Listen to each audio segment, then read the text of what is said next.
Hi, Jim. Hi, Steve. Jim, by the way, have you seen the new list is out? We just finished Record Store Day Black Friday. It's much too soon to start thinking about April. Well, who cares about that? It's the Rhino list.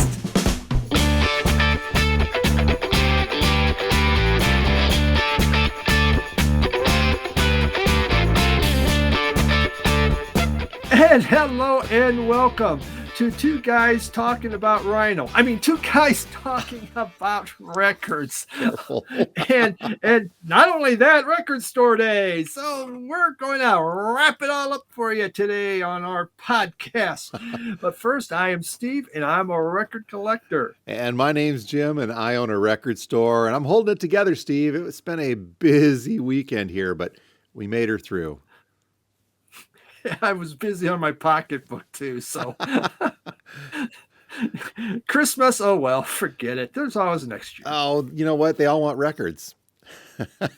I really thought about that, since no one's ever listened to, none of my family's ever listened to an album, seriously, ever. I thought I should give them all a record album for Christmas, and then they could come up and listen to one. There you go. And make sure it's stuff that you want to listen to eventually and own in your collection. Yes. The faces when they would open that up and look and go, what? Record album. So I've seen a couple of the videos on your channel. Oh, I'm sorry. Yeah, I said my name's Jim. See, I'm really I said I'm good, but I'm a little tired. It's been a busy weekend. Yeah. I already said who I am. What the heck? How was your record store day? It was fun. I had a lot. The plan was originally I was just going to go to one right by me and look and that be done with it. And then that day I says, you know what? I'm going to go down to this other one I know. And then as I'm driving, I go, you know what? Maybe I'll just film what I'm doing. So it was a pure spontaneous happening, not zero plan what I'm doing, but I had a good time. I talked to different record store owners. I was able to, speak with them. A few of them know who I am. So we were able to go outside and spend time talking about it, what was going on with them. And I had a nice time just driving around. General consensus from the other owners about how things were going on Friday for Black Friday? First one was extreme busy, but the next couple, not that big of a thing. And when I was looking at some of the other videos of Record Store Day from other places, obviously this is the Thanksgiving one, so it's not going to be as long of a line. This is a lot smaller list, so you didn't have as much in there. One thing I didn't see, though, was lots of young people waiting in line to get some of those special things. Well, the lines also. What about you? Well, it was good here. The line, for one thing, this is Michigan. It is November, and we got our first significant snowfall here in the mid-Michigan area overnight. Just as we're recording this, I was out snow blowing at 7 this morning. But prior to Record Store Day, we had a nifty little weather window on Black Friday. So it was rainy and unpleasant on Wednesday, and then Thursday was okay, Thanksgiving was okay, and then Friday hit, and it was clear, but it was also cold. It was about 25 degrees out, and we had somebody get in line, and I'm kidding you not here, Steve. I was here on Thanksgiving, on Thursday, getting some last-minute stuff done, some pricing and inventorying and shuffling some product around before I went back home for Thanksgiving dinner. And as I was leaving about 1 o'clock in the afternoon on Thanksgiving, somebody was getting in line on Thanksgiving at 1 p.m.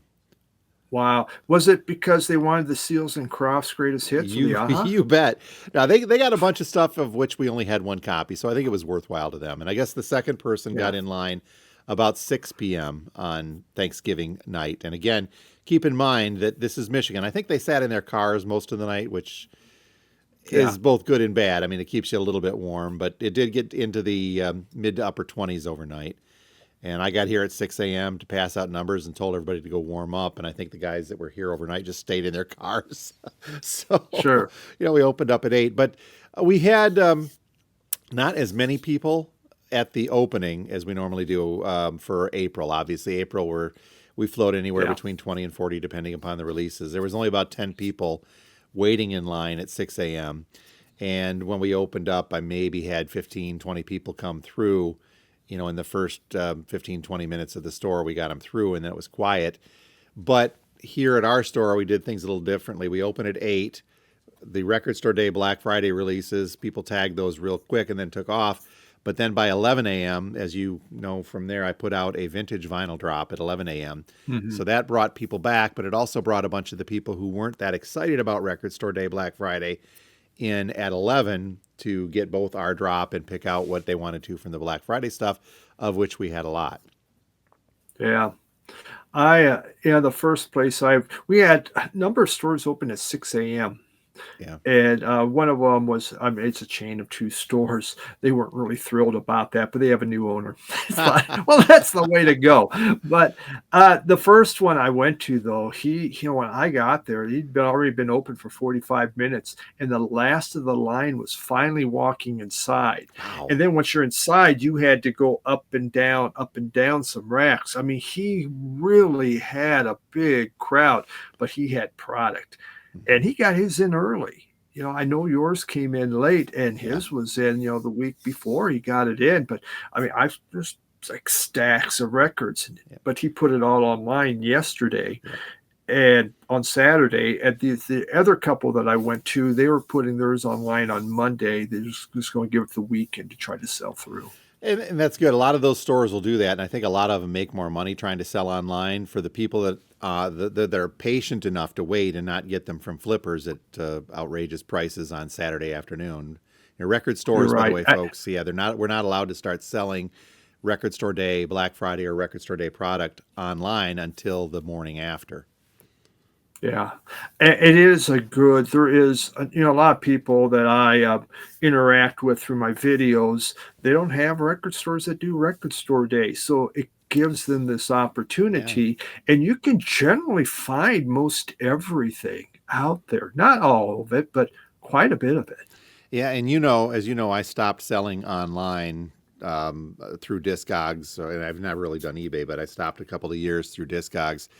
I'm considering kicking that back up again, but I just don't know. I'm not going to pull the trigger on selling that. I sell on our website, but I put very, very, very little product up there. But as we get through the Christmas season here, I'll probably start putting up some of this Record Store Day stuff that I've got left. I don't have much left. So Friday was busy, but not as busy as previous Black Fridays have been. But we did good because of the vintage, the used product that we put out. So I'm trying to remember the count we had. I'm looking over at the crate of the leftover Record Store Day Black Friday stuff. I've got maybe 15 or 20 titles left as of now. Okay. And, we started off with 3 boxes, probably about maybe 300 records, 400 records. So it's not a huge amount. We didn't dive in crazy this year, but I've got some interesting stuff left that I'm wondering if I'm going to move it. On that note, should we go ahead and do our pickups? I think we've gone about almost 10 minutes. And we haven't shown any records yet, Steve. I can show what I can. The past few weeks I've been showing just one record, because that's all I've had. This week, everything came in, and it was just piles. So we're going to have to do this in probably 3 episodes. All right, well, it's like, oh, you go ahead. I'm just going to take a nap while you go through yours. Yeah, I think so. All right. Well, we're going to start with the Record Store Day pickups. I know a lot of folks have already seen my videos, and so they've seen when it. But you know what? If you've seen it already, well, damn it, you're going to see it again. But maybe in a better light. So, Jazz Dispensary, and I've listened to now all of these albums. I can, get a feel for it. This thing is phenomenal. I'm totally enjoying it. If you like that feel of a 70s action movie or action TV show, you get some flute going on and some different things. It's well done. Jazz Dispensary continues to put out stuff. I don't collect all the Jazz Dispensary. Isn't that a nice inner sleeve? It's like a real inner sleeve with like writing. But Jazz I have a few from them, and every time I get one, I like it. I've always enjoyed it, and this one was top notch. Is it actually jazz? It's very jazzy. Okay. Yeah, it is. There definitely is that jazz feel, that 70s kind of jazz, and just it's You fun stuff. cop show or action movie, you said. Yeah, exactly. That's the feeling you get. Uh, the Witch came out, the Witch 45s. These were 45s that were put out by for Zamrock, not some other Witch thing, and this not made in Salem. But this was very good. The sound quality is excellent on it, and if the some most of the 45s definitely have that Zamrock sound of feedback and fuzz going on, but there's like Chifundo, which is almost like a ballad, not bad sounding. Sweet 16 doesn't have all the feedback in that. You can see they were mellowing out on the, so it gave you a different feel for some of their music. It's only 8 songs, but it was fairly inexpensive. Mhm. And well worth it. I was debating on it, but I thought, you know what? I got so much Zamrock, I might as well just get it. And I was happy I did. Cool. There was the Miles Davis at the Unplugged. Saw quite a few of these out there as I was going, but a lot of these were made. Mhm. And I don't know, did you sell out of yours, Jim? We did. I only think I had about 3 or 4 of them, but those are gone. Okay. Yeah. It's black vinyl. I don't need to show you. Everyone's seen black vinyl before. The inside, though, again, great liner notes on here telling you what's going on. I appreciate that. I know a lot. that's big for you. It is someone, my vinyl Richie, he commented and goes, "Boy, you sure seem to be crabby about this." Hey, give me a damn plain inner sleeve. Exactly. Another white inner sleeve. Like the Witch. There's nothing to talk about those records. So Yeah. if you don't know about it, you don't know. Big Head Todd of the Monsters was one I really wanted for exorbitant amount of money for a single album. But so it's on a cool kind of color, whatever that is. I don't even know. Bluish. Turquoise, maybe bluish, turquoisey. Then there was, but come on, get out of here.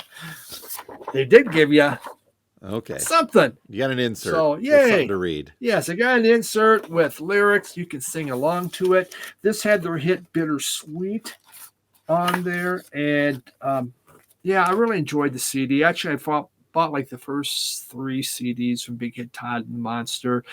They kept putting out stuff, but I just didn't buy it anymore. I guess I'd moved on.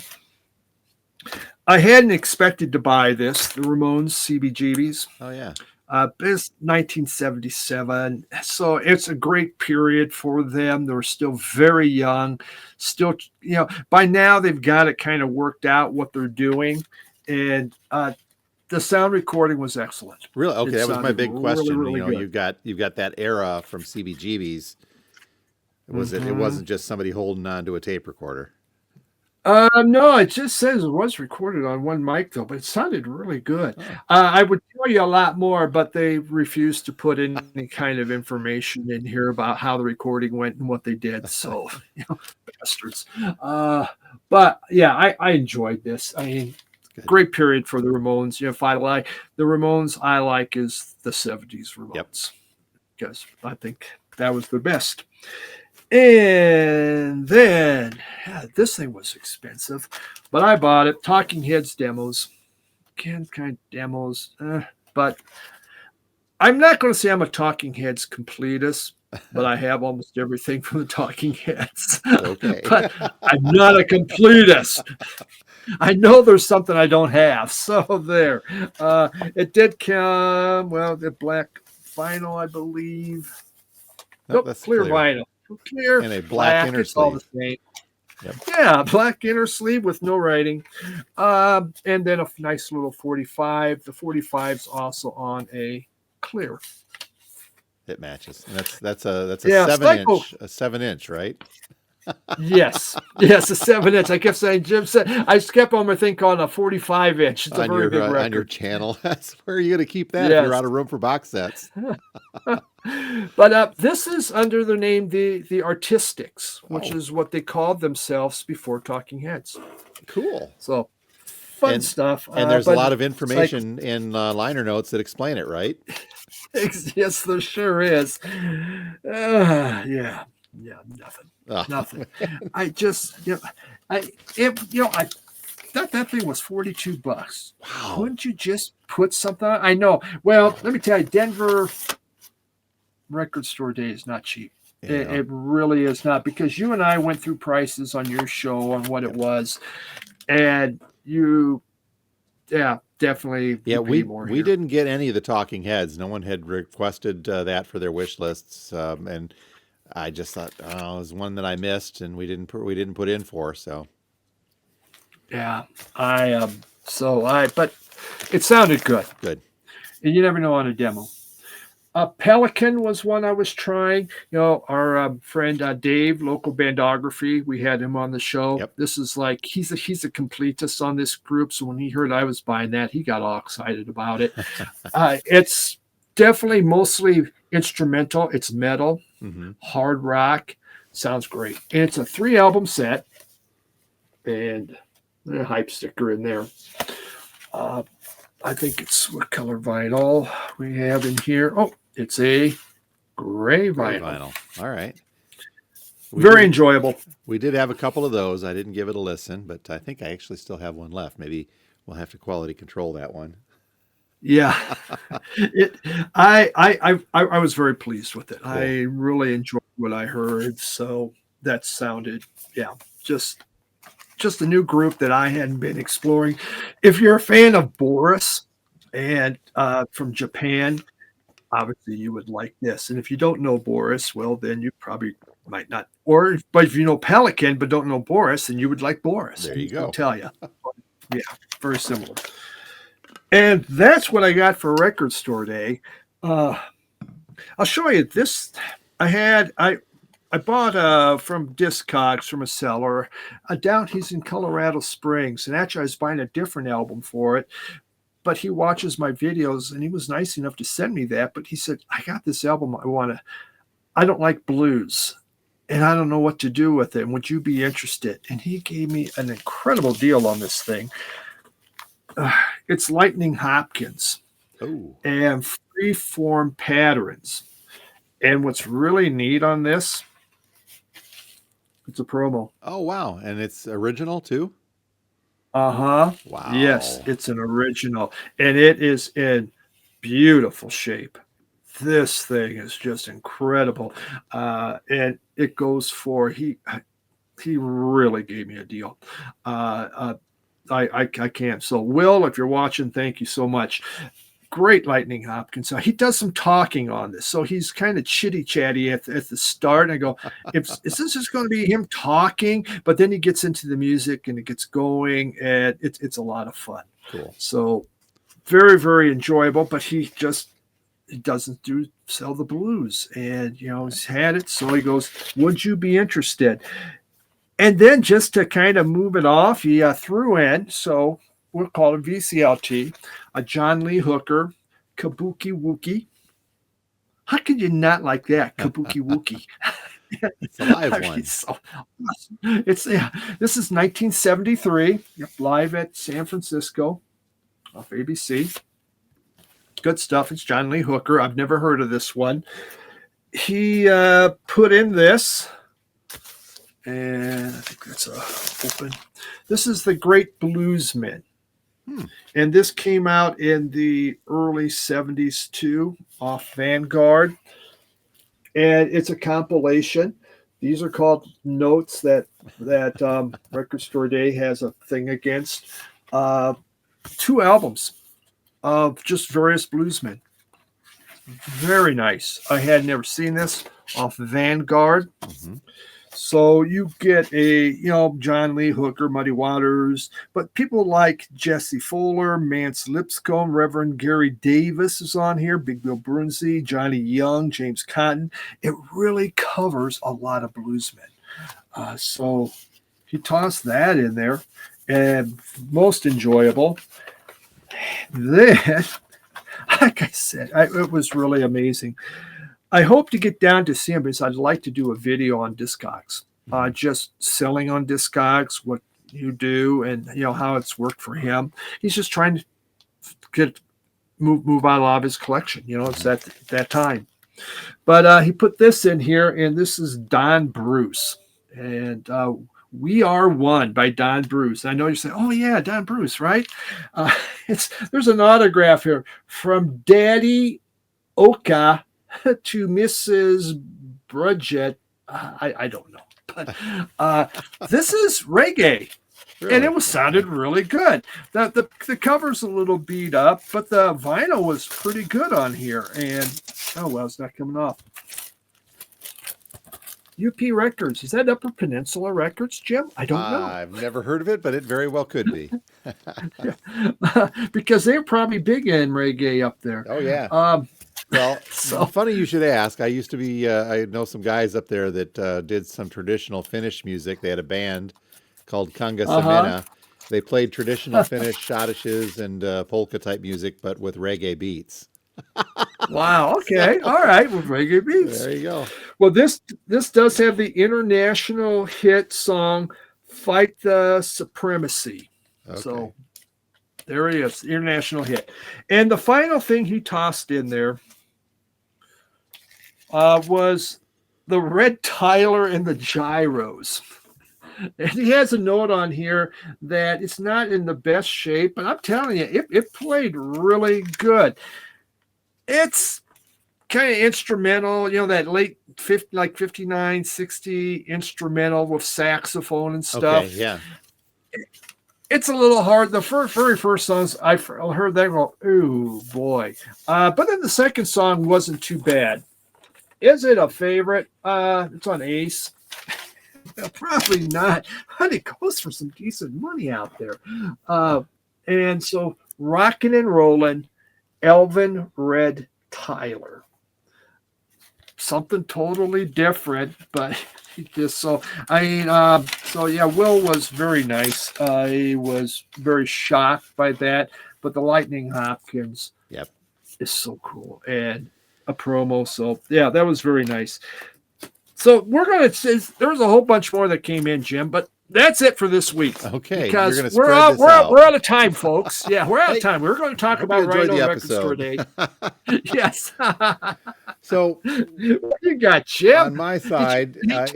it's been obviously a busy couple days. And Record Store Day, I think we've talked about my philosophy with the stuff that I get from Record Store Day. I'd been really eyeing up the Dead Milkmen, but we moved through ours, and it's been a tough one to get. I got a line on one though, so we'll see if we can land one next week. The Dead Milkmen RSD release, the Black Friday. So, but that one. So you're not. I just want to ask. So when someone brings, okay, so you want the Dead Milkman, it's out there because you can't hold it, which is right. Yep. It comes up, and you just don't go, oh, really? You want that? I heard it's not very good. I heard that's horrible. In fact, I heard. Yeah, did you this see is many the of those worst at all? pressing ever. In your travels, did you see many? No, I did not see a single Dead Milkman. I might have been tempted. I said I have an original, so I don't need it. But Yeah. you were going to get one because it had extra things and stuff in there, and I do have an original, might, but so we'll see how it goes. Yeah. But yeah, we had a it couple might have of them. tempted me. We had a couple of them, so folks were asking. One of the things though that did, and my general rule of thumb is if it makes it past not the first rush only, but into the afternoon, if we still have a copy, I may open one up. And much to the chagrin of the folks that were helping out, Abby and Kim and Nick, and those, they were here in the morning. I didn't play this, and I still haven't played this, but I did manage to keep myself a copy of the Tick soundtrack, so by Doug Katsaros, I think is how you pronounce it. So I'm a fan of the Ticks cartoon. I have to open that up. It does have a nifty little inner gatefold, and it is just regular old black sleeves, but it's got cool labels, and it's a nice Tick blue vinyl on there. Yeah. I've not had a chance to listen to it, and it's bumming me out. So I think when I'm done recording this today and before the store opens, I'll give this a shot on the table. But yeah, I think I had 2 or 3 copies of them. They all did go eventually, okay. but I took one when we still had a couple copies left, so I didn't short anybody, and I'll let you know how that goes. But I really dig it. It's going to be fun. Yeah, I was going to ask you, did you just have one and no one bought it? And then, so, well, I No, just might as we well. actually, I think I had like 4 of these things somehow. How about I that? may, All right. I may have intentionally over ordered just to make sure I got one. I don't remember seeing that in my travels Huh, either, really. That, okay. ah, But yeah, I oh, forget what the numbers were, but yeah, so I'm working on the Dead Milkmen. But the other stuff, my pickups, I just had ordered some of these for the store. A couple of additions to the Michigan collection. This is 2 of them, and I kept one, put the other ones out at the store. The Sonics Rendezvous Band, and I've got Electrophonic Tonic and No Sleep Till Ypsilanti. You got to say that right, Ypsilanti, and get that through Ypsilanti, that's right. Ypsilanti. So Sonic's Rendezvous Band is, let me call this up here. These guys are a Michigan band of Ann Arbor, essentially, but existed from 74 to 80. And they had just one single during their lifetime, and that's it. If you go through the, I don't have it called up, but they don't have any releases from that era. All this stuff is just kind of compilations or lives after the fact, and they only released the one single back in '78 called City Slang. Now, Sonic's Rendezvous, if you remember the name Sonic on this is kind of a Michigan super group, and it's got let's see, Fred Sonic Smith. Basically it's members. The Michigan supergroup has got members formerly of rock bands like MC5, the Stooges, and the Rationals. So you got Fred Smith, Gary Rasmussen, Ron Cook, Scott Ashton, and Scott Morgan, kind of making these up. So this is live stuff. Discogs calls it it's acid rock. It's punk because of the Stooges influence in there and the acid from the MC5, and some funk stylings because of the Rationals involvement in that as well. So it's very interesting stuff. I have not opened these. I say it's interesting because I listened online to make sure that I would want them. But I'll get these opened up here this week now that things are calming down. But I don't know if I'm going to find these on Spotify. But yeah, Sonic's Rendezvous Band. Huh. And some cool stuff on here. I'll let you know how it goes. But I got a couple to put in our Michigan drop on the new vinyl side. And I snagged a couple for the Michigan collection as well. Were those recent reissues? Fairly. Let's see here. The No Sleep Till Ypsilanti came out in 2021. It's a Spanish label that's putting these out. These are from. Okay. It says Bang Records, but I don't think it's the original Bang unless they were bought out. But it's manufactured in the EU, but I think Bang is out of Spain now, is what Discogs is telling us. The Electrophonic Tonic says 2018. That's the pressing, but I think it was a little earlier from 2006 or so under a different title. But it's the same lineup of songs, I do believe. Again, I haven't had much of a chance to dig into them because of everything. They showed up at the store, and I got into them. The only other thing that I picked up, and it wasn't so much a pickup as it was a hold, as I was cleaning up in the backspace area and shuffling stuff around to make room for the Record Store Day Black Friday stuff, I found a Big Audio Dynamite album that I had put aside and forgotten about. So I've come close to ordering this a couple of times in my quiet periods here at the store. It's number 10 Upping Street because it's got one song that I like, and I've never really pulled the trigger. It's not an expensive record, but Come On Every Beatbox is on here, and this is going to complete all I need from my Big Audio Dynamite stuff, which consists of 2 whole records. So, Tighten Up and number 10 are pretty much all I'd need from BAD, and I'm good with that. This is if for those who are unfamiliar, this is what the Clash would sound like if they played nothing but reggae music. Yeah. Reggae pop. Yeah. Because it's got the Clash connection, obviously. But Yes. it's very good stuff on there.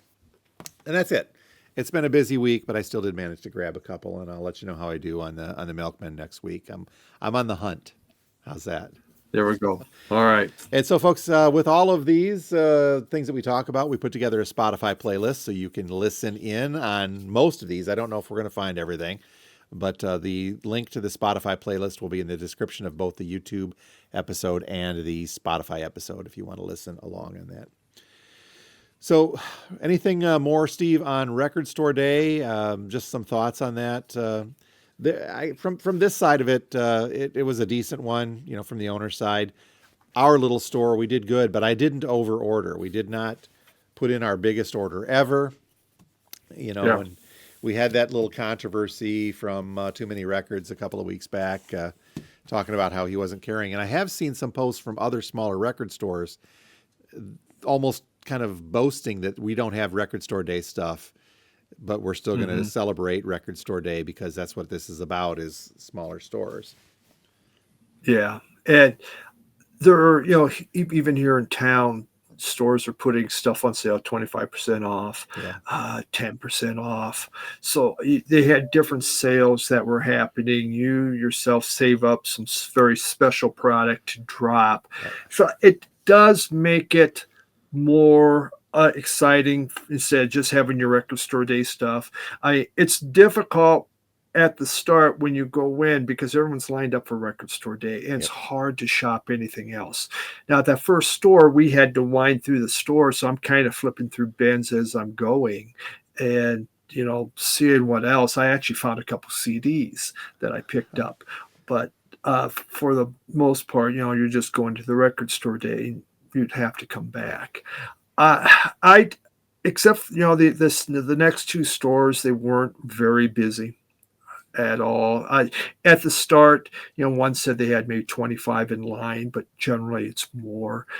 But they moved everybody through really quick, so it was kind of quiet. But the day was just getting going. I mean, it was 8. I was done. I visited 5 stores. 2 of them weren't open by 8:30. Wow. So but I also knew where I was, how I was heading and going. That okay, I can boom, boom, boom, boom, boom. And they were quiet, so maybe it all picked up later on. I saw some other cool stuff.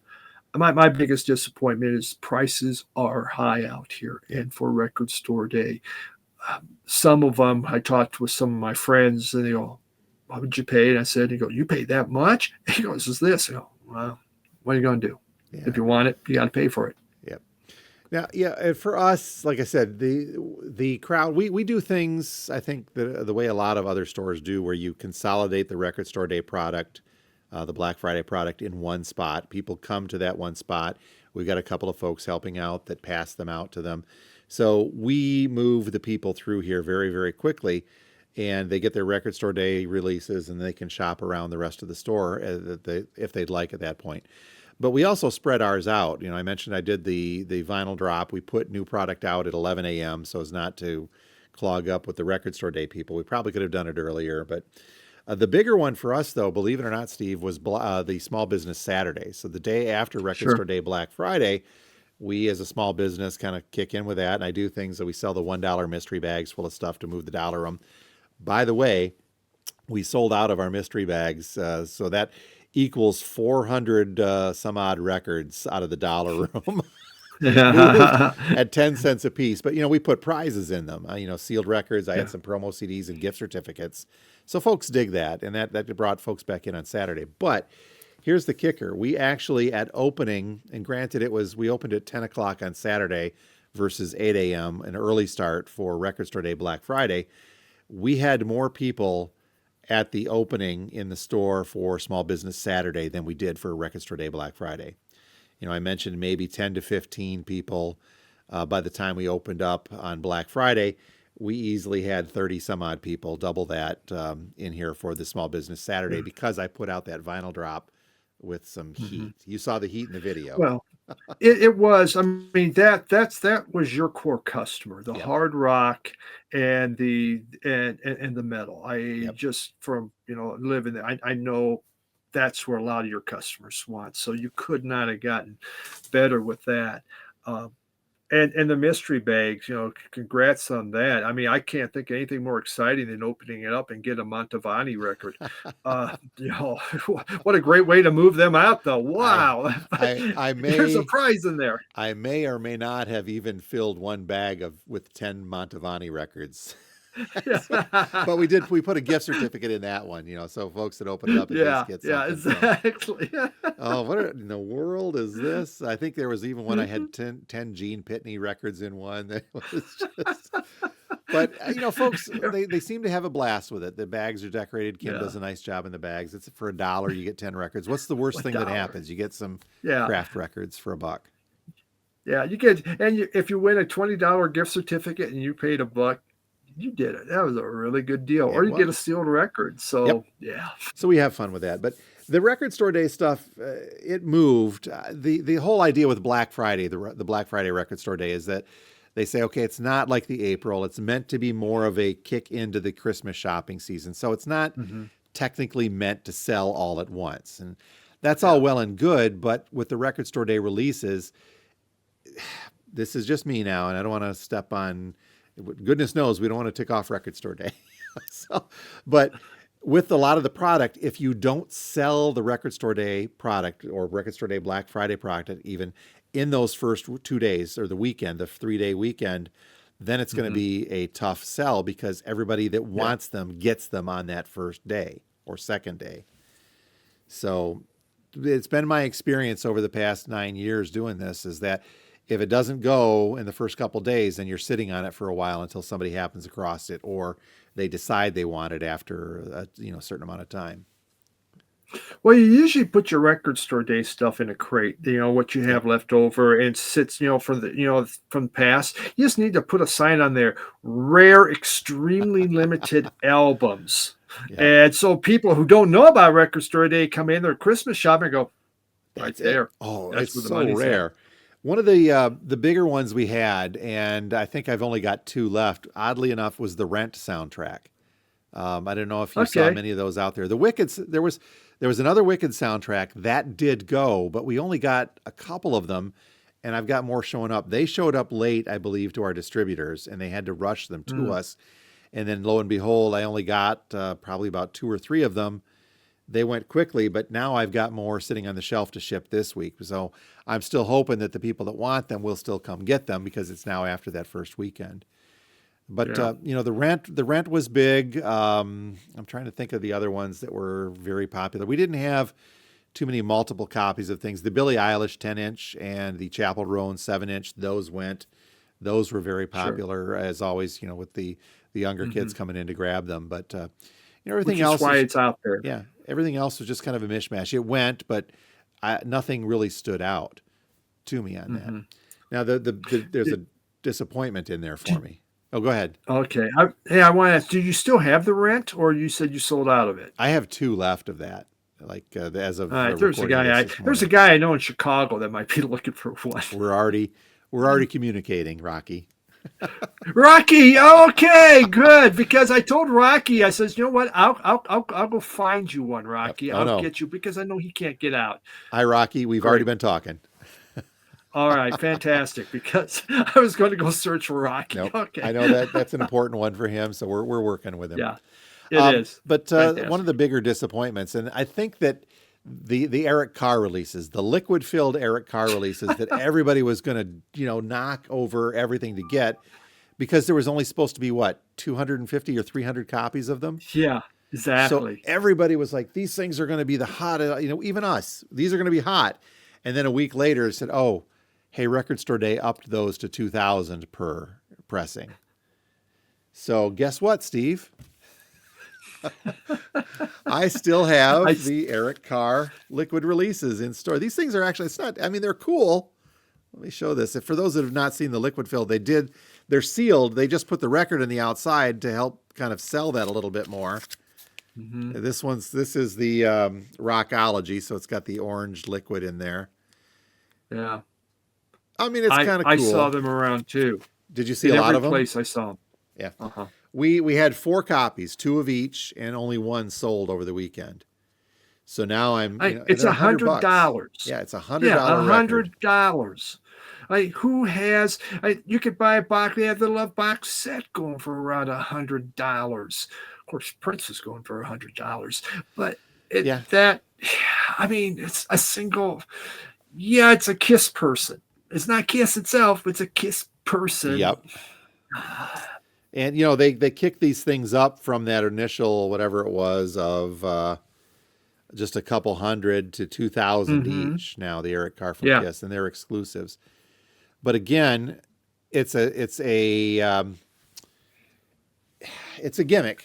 The liquid filled records are a gimmick, and they're Mm-hmm. expensive as all get out. And I don't know. I've tried reading. I guess the sound quality is decent. It spins correctly for what you're doing, but I don't know. I don't know how it works. But more's coming from other Yes. people. Yeah, I was looking at this, and I think I mentioned to you that in the upcoming weeks now, this is going to be, you know, the new Zoetrope. Do you want to make that prediction?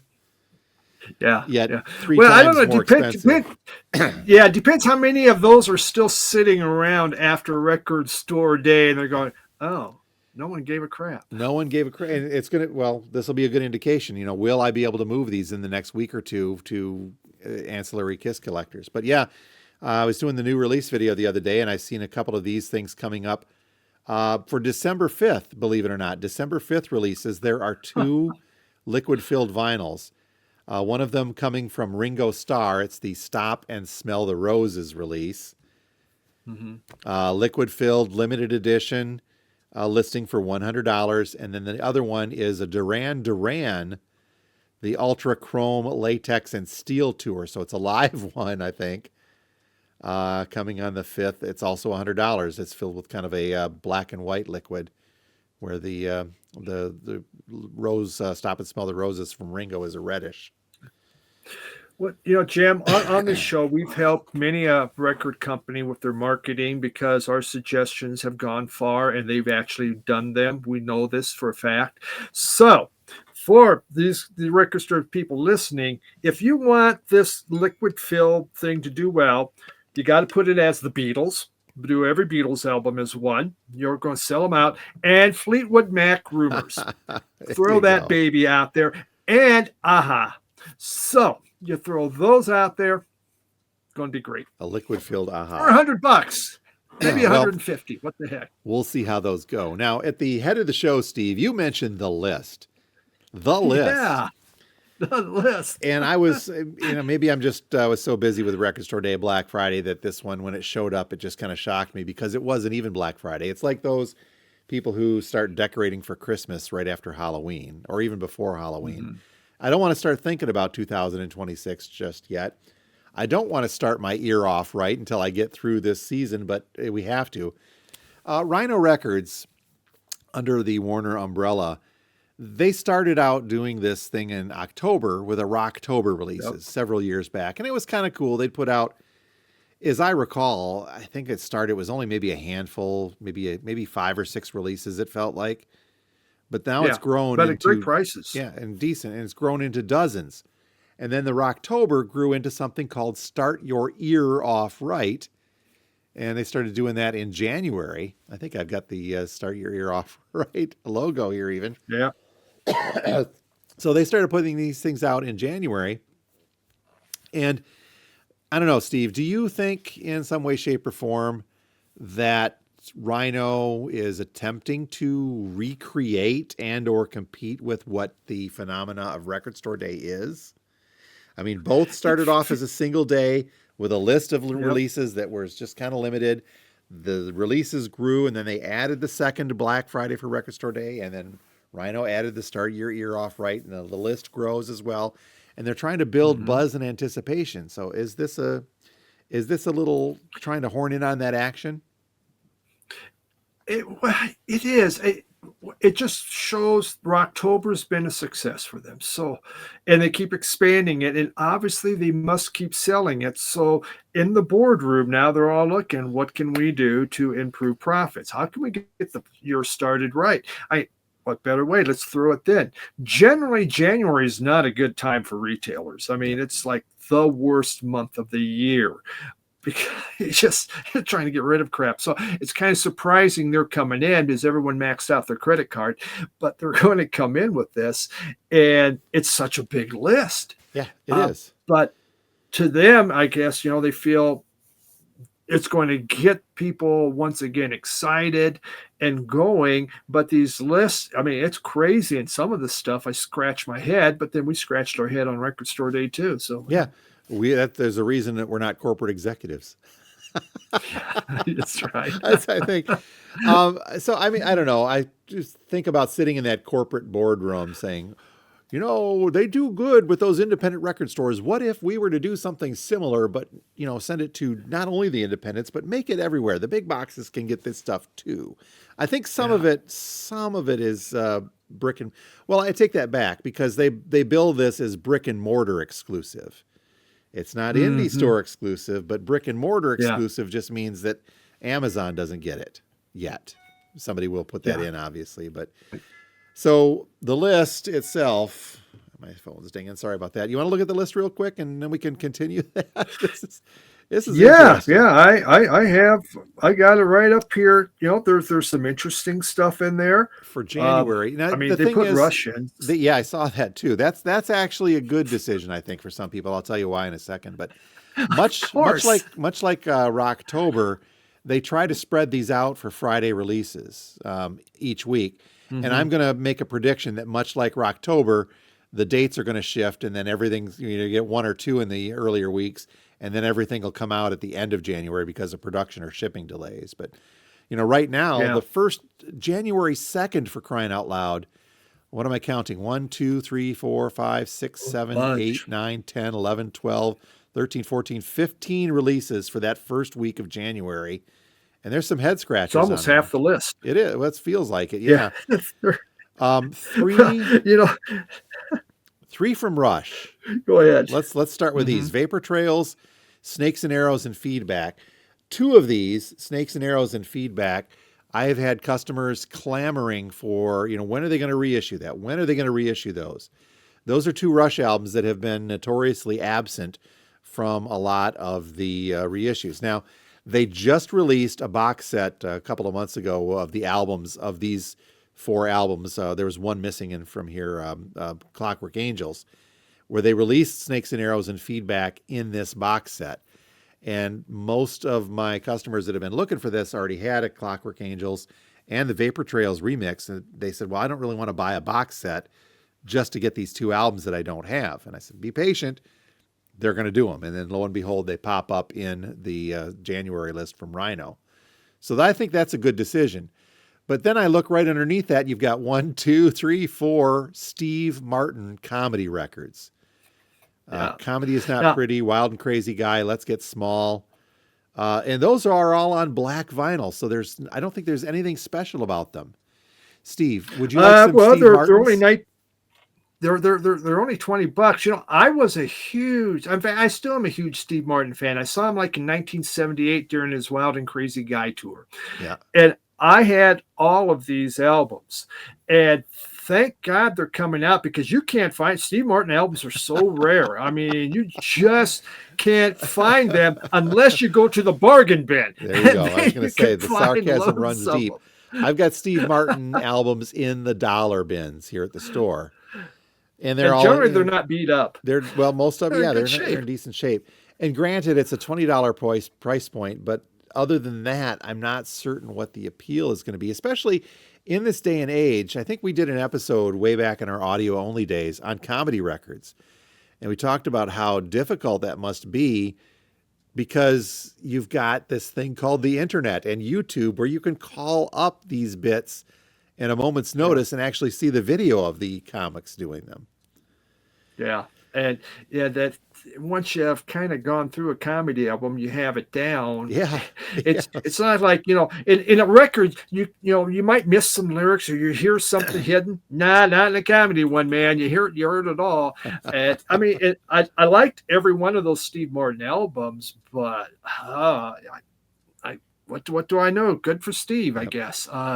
But the other one that's kind of a head scratcher, I just a couple of weeks back, I added this Sturgill Simpson album to my collection, The Sailor's Guide to Earth. And I got, I waited and got a clear vinyl version of that. This one is a black vinyl reissue. The other reissues of Sailor's Guide are still out there, but this one is a little different because it's going to be one of those Rhino Reserve. So it's a mid-tier level high fidelity. It's a higher grade audio file-ish thing. It's not full-out audio file. So that's a little different. Rounding out the second, we see Alt J, Cheap Trick, Woke Up with a Monster. Fleetwood Mac is in there with Future Games. John Prine, Queen of the Damned.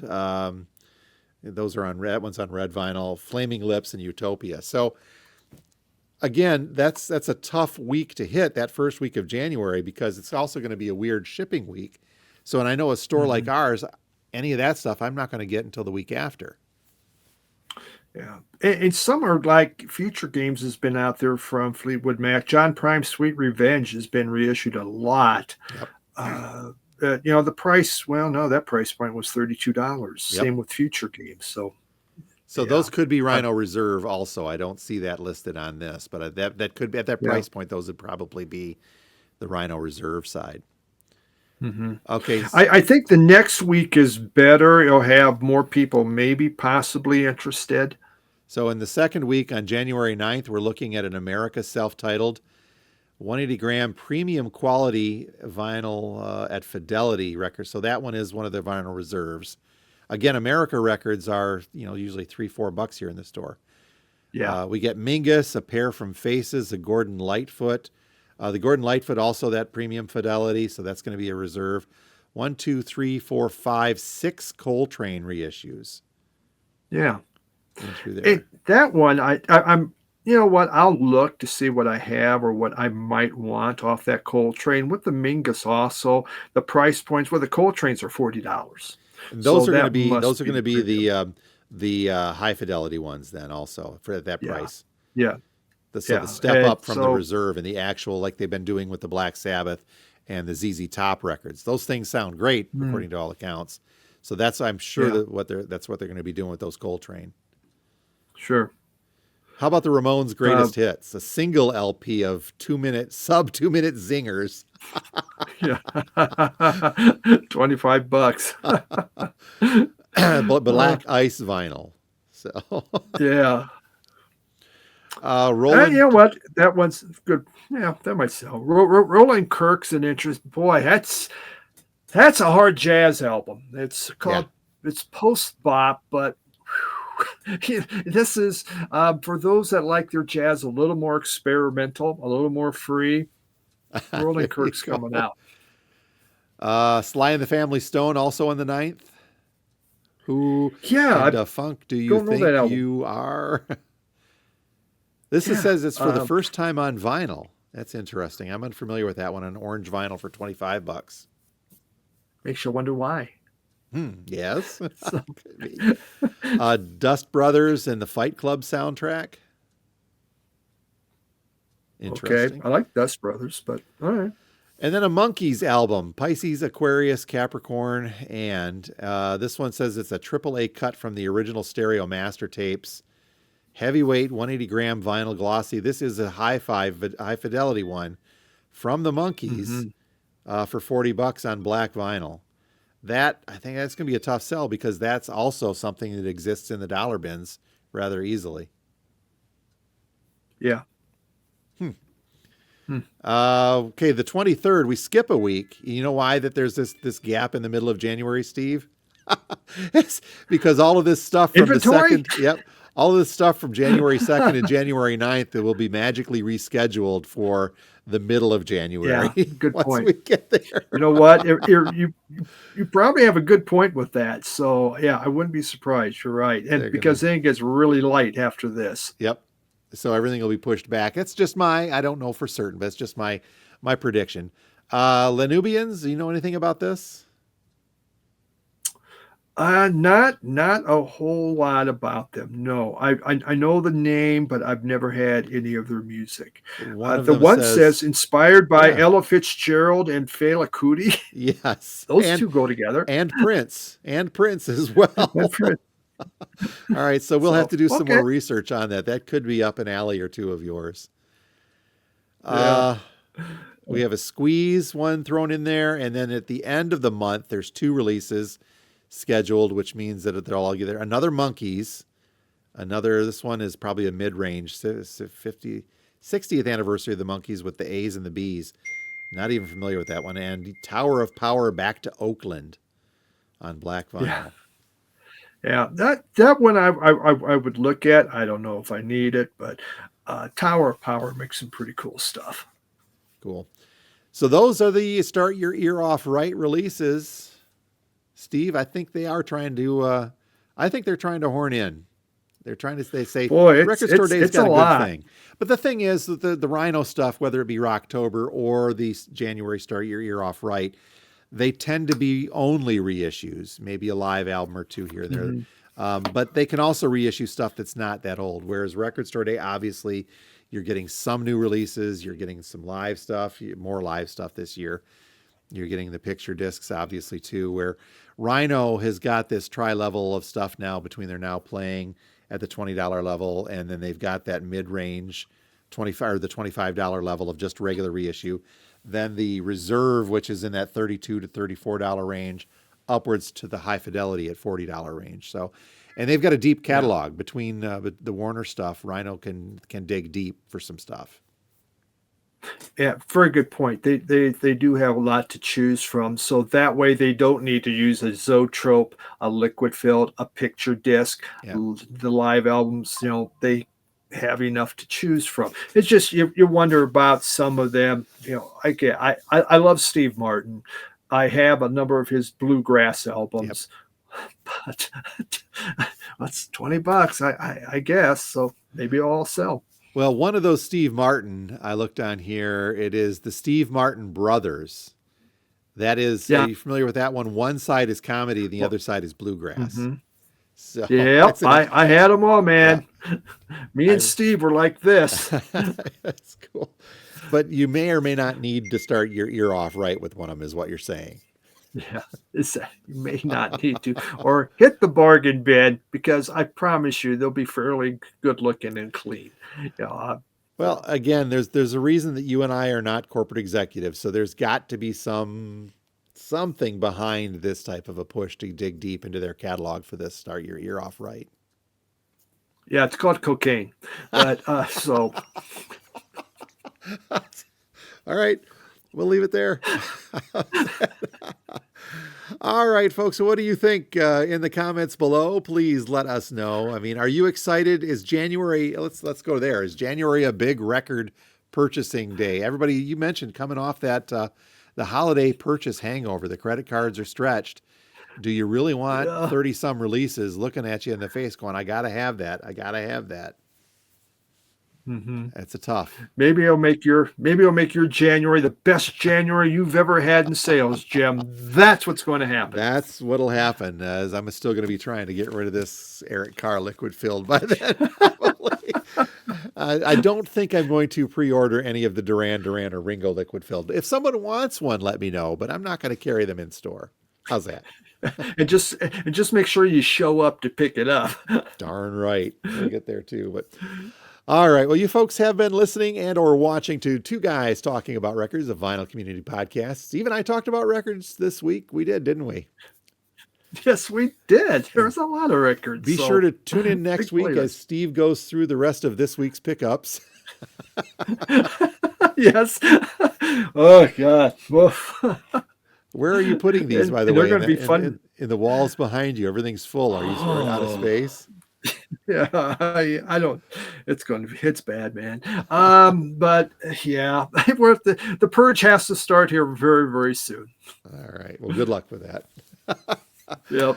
All right. Well, Steve, you have a great week, and everyone, thank you so much for checking us out. And we hope we're rolling through the end of the year. We've got to start talking about our year-end lists, also, Steve. Yeah, I've already started on mine. I've got some cool categories for us to dig into. Okay, very good. Well, you folks have a great week, and until next time, my name is Jim, and I own a record store, which I got to get opened up here shortly. And I am Steve, a record collector with a problem. Bye, everyone. Bye. Thanks, Steve.